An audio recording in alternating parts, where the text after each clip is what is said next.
사도신경으로 신앙 고백하심으로 1월 14일 새벽 예배를 하나님 앞에 올려드리겠습니다.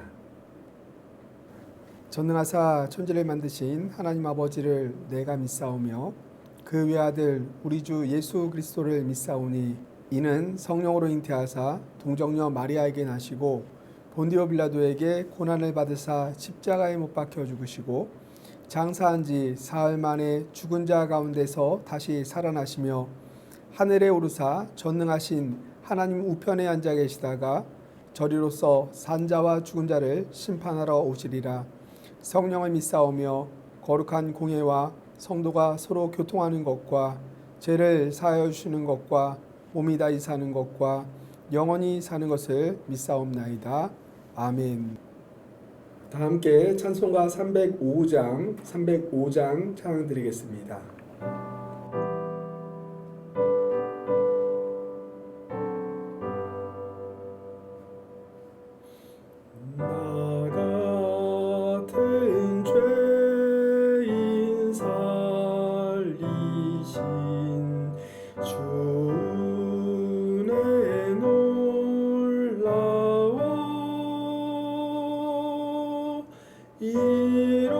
잃었던 생명 찾아고 광명을 얻었네. 큰 죄악에서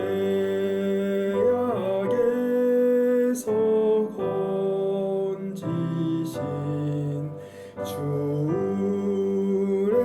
고마워. 나 처음 믿은 그 시간 귀하고 귀하다. 이제껏 내가 산 것도 주님의 은혜라. 또 나를 장차 본향에 인도해 주시리.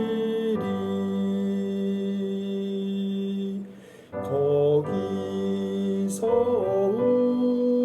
우리 영원히 주님의 은혜로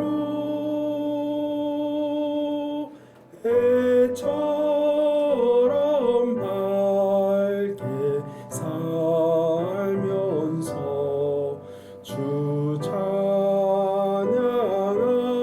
찬양하리라.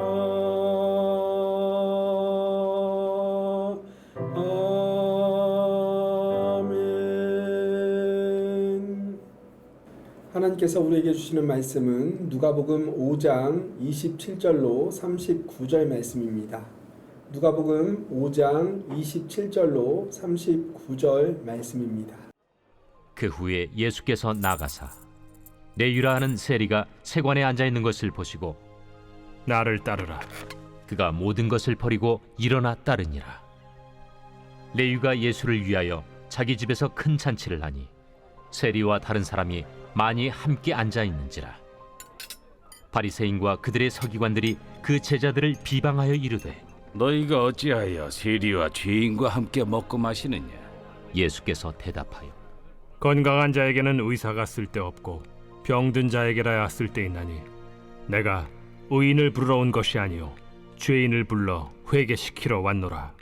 요한의 제자는 자주 금식하며 기도하고 바리새인의 제자들도 또한 그리하되 당신의 제자들은 먹고 마시나이다.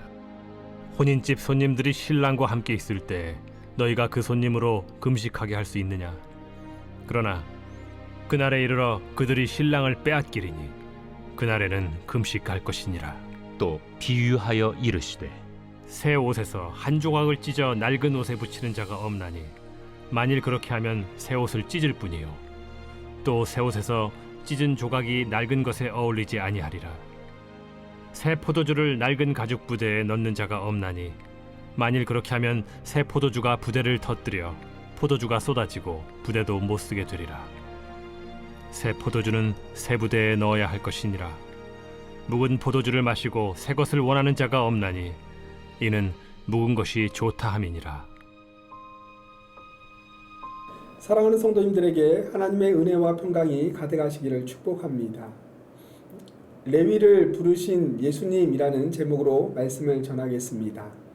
누가복음 5장은 4가지 사건으로 구성되어 있습니다. 2번의 부르심의 사건과 2번의 치유 사건입니다. 누가복음 5장을 시작하면서 해변에서 베드로를 부르십니다. 그리고 누가복음 5장을 마무리하면서 세관에서 레위를 부르십니다. 그런데 베드로를 부르신 사건과 레위를 부르신 사건에는 차이가 있습니다. 베드로를 부르신 사건이 비천한 인생을 부르신 사건이라 한다면 레위를 부르신 사건은 그와는 비교할 수 없는 완전히 망가지고 깨어진 인생을 부른 사건이라고 할 수 있습니다.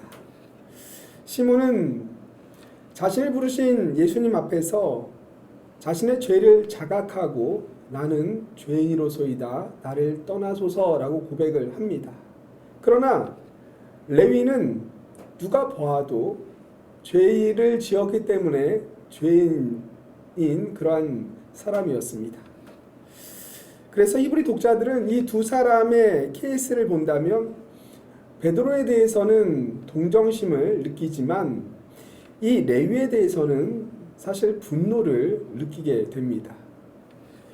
레위는 민족을 배반하고 민족을 고통스럽게 하였던 인물이었습니다.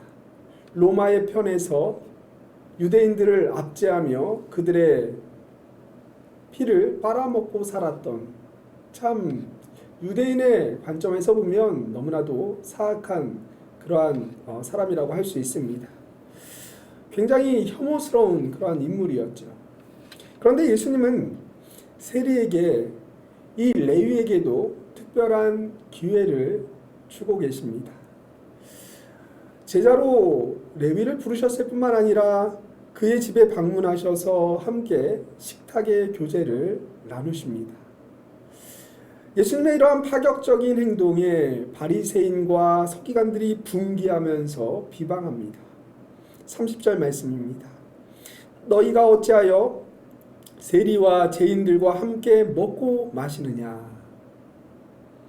이에 반해 우리 주님 무엇이라고 말씀하십니까? 31절로 32절 말씀입니다.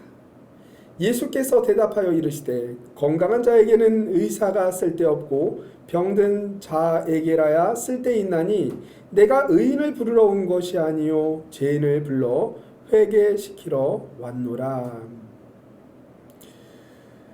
바리새인이나 예수님이나 이 세리를 죄인으로 보는 면에서는 동일하다고 할 수 있습니다.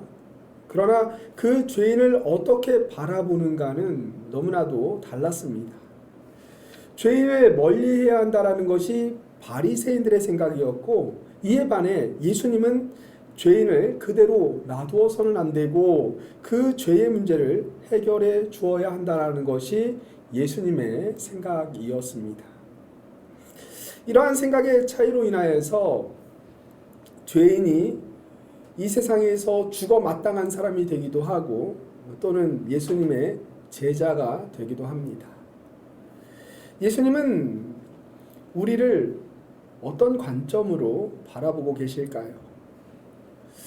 예수님이 우리를 이 레위를 바라보시는 동일한 관점으로 우리를 바라보고 계신다라는 것을 우리는 너무나 잘 알고 있습니다.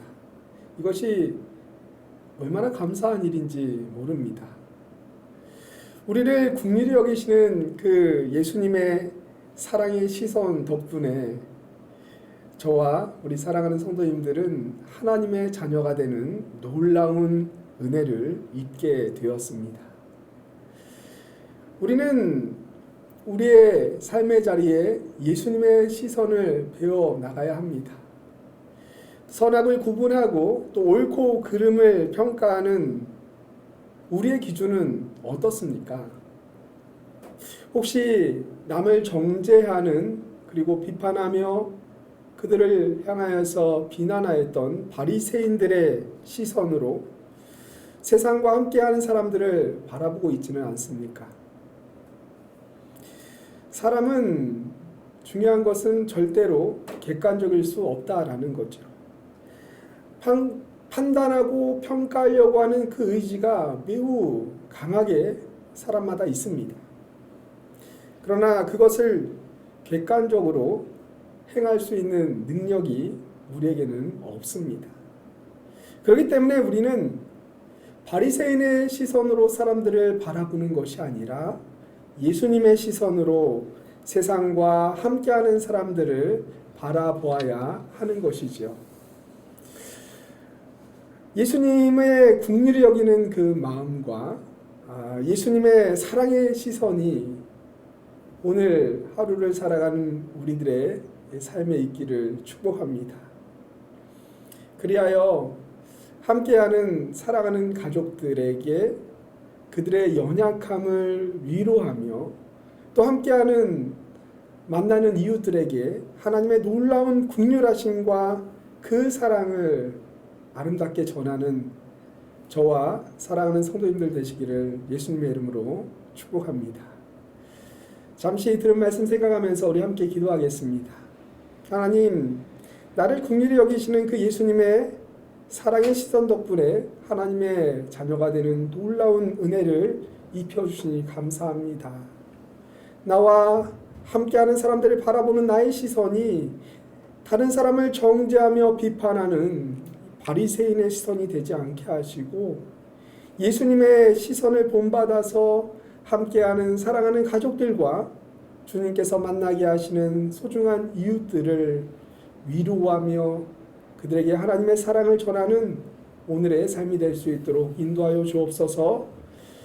오늘도 만나는 가족들과 이웃들을 위로하며 격려하는 그러한 믿음의 삶이 되게 하옵소서. 들은 말씀 생각하며 기도하기를 원합니다. 계속해서 5가지 기도 제목을 놓고 함께 기도하기를 원하는데요. 첫 번째, 하나님의 사랑으로 하나 되는 우리 광명중앙교회 되게 하여 주옵소서. 두 번째, 저와 우리 사랑하는 교역자분 한 분 한 분 성령의 충만함을 주시사 주신 사명 잘 감당할 수 있도록 인도하옵소서. 세 번째로 코로나19의 어려움 속에서도 개인과 가정의 예배가 아름답게 세워지게 하여 주옵소서. 네 번째로 코로나19의 어려움 속에서도 하나님의 손길을 체험하며 감사의 삶을 살아가는 우리 교우들의 삶 되게 하여 주옵소서. 다섯 번째로 2021년 한 해 행복한 사람이 되어 행복한 가정과 교회를 세워가게 하옵소서. 이를 위하여서 우리가 함께 기도하겠습니다. 함께 기도합니다.